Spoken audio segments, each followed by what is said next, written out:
Если вы делаете ремонт и думаете о том, как сделать красивую и удобную кухню в современном стиле, то это видео идеально подходит для вас. Я поделюсь с вами некоторыми комбинациями текстур и материалов, которые могут вдохновить вас на создание современной кухни. Эти советы тем более будут актуальны для вас, если вы хотите сделать совмещенную кухню-гостиную.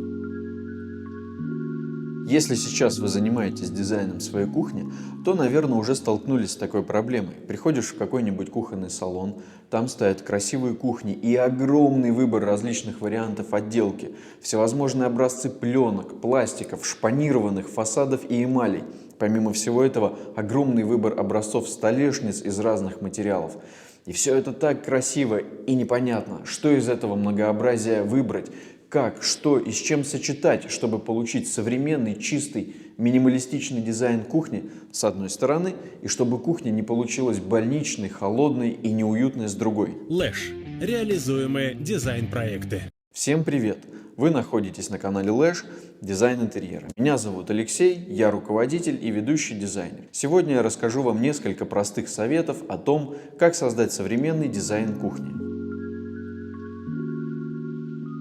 Современные кухни минималистичные и сдержанные, но также кухня должна быть уютной, взаимодействовать с интерьером всего остального пространства, создавать единую законченную концепцию всего дизайна интерьера. Поэтому современные кухни имеют минимум орнамента, стильную фурнитуру и никаких других декоративных акцентов.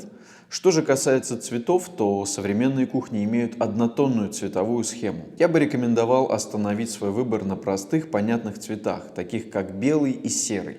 Эти цвета придадут всему интерьеру чистоты и ощущения воздуха и пространства, которые характеризуют современный стиль. Для тех, кто посмелее, я бы посоветовал обратить внимание на черный. Сейчас наверняка очень многие из вас начнут возмущаться и негодовать по поводу того, что на черном видно всю эту грязь и эти пятна и пыль. Но успокойтесь. Во-первых, современные материалы не оставляют на себе пальцы и пятна. И очень многое здесь зависит именно от материала, который вы выберете, а не от цвета. А во-вторых, если вам не нравится черный цвет, просто не выбирайте его. Эти цвета позволят вам сделать такую кухню, которая органично впишется в любой интерьер и не будет как-то из него выделяться и акцентировать внимание на себе, и по прошествии нескольких лет вас не начнет раздражать своим чересчур смелым цветом. Таким образом, простота цветового исполнения может прекрасно сочетаться с остальным современным декором и мебелью в вашем интерьере, даже если эта мебель несколько отличается по стилю и имеет сложные декоративные решения, или ваш интерьер несколько уходит от минимализма в сторону современной классики. Для поддержания чистоты на кухне важно, чтобы хранение было четко продумано и организовано. Для этого кухня должна иметь несколько мест для хранения вещей, которыми вы пользуетесь в быту. Ящики для кастрюль и разделители для крышек, органайзеры для ложек, сухие запасы продуктов, посуда, различная утварь. Все это мы стараемся скрыть от глаз, чтобы не создавать ощущение беспорядка и загроможденности. Но вы также можете использовать и открытые полки, чтобы показать свою индивидуальность. Вы можете включить красивые стильные предметы, такие как, например, стеклянная посуда, какие-то дизайнерские бытовые приборы, кухонные книги или другие аксессуары, которые вы обычно используете на кухне, но в то же время которые можно использовать как декоративные элементы. Это позволит создать визуальный ряд, что-то, что будет вызывать интерес и желание это разглядывать. Прием использования открытых полок также позволит придать вашей кухне более повседневный домашний вид. А если еще и в гостиной вы используете открытые полки, это будет как некий связующий элемент, который только усилит концепцию совмещенной кухни-гостиной. Таким образом, кухня как бы перестает быть только кухней, она становится частью гостиной, частью всего пространства. Остров – важнейший элемент современной кухни. Сегодня кухонный остров становится местом сбора на кухне, особенно если есть места, свободные от чисто функционального назначения. Просто свободное пространство, где можно посидеть, что-нибудь поделать, например, порисовать. Это также может быть место, где дети делают уроки, пока их родители готовят. Это поможет сохранить семью и развивать связь между домочадцами. Поэтому очень важно, чтобы ваш остров отвечал вашим потребностям.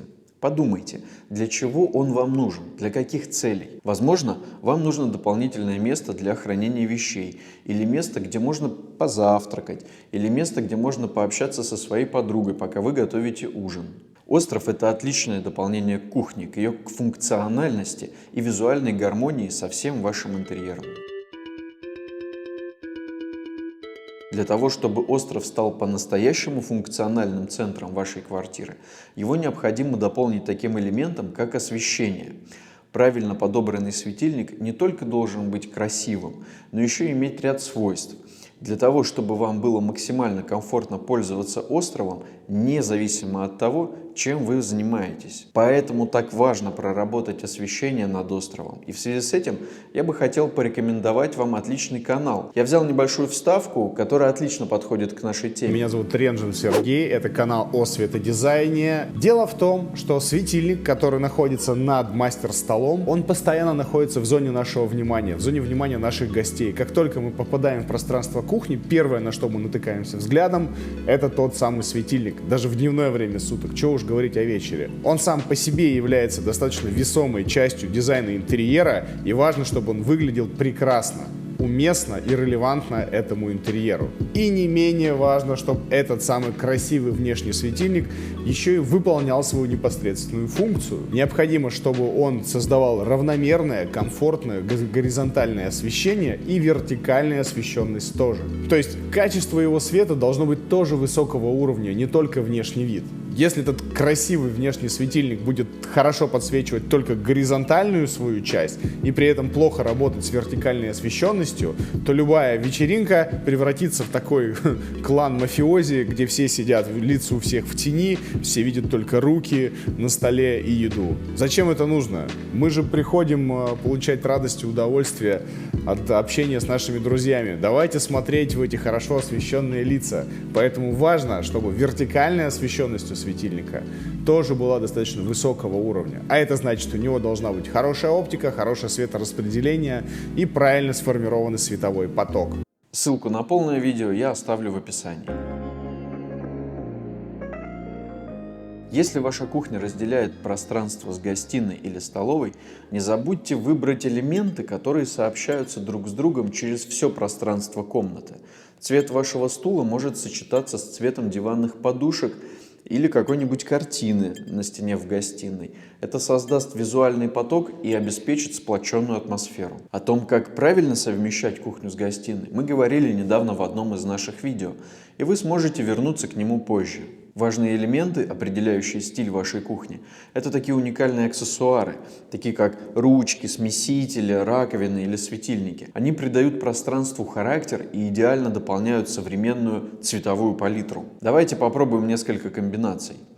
Если у вас белая кухня с чистыми и современным внешним видом, попробуйте использовать черные матовые элементы в дополнение к ней. Это могут быть светильники, мойка, смеситель.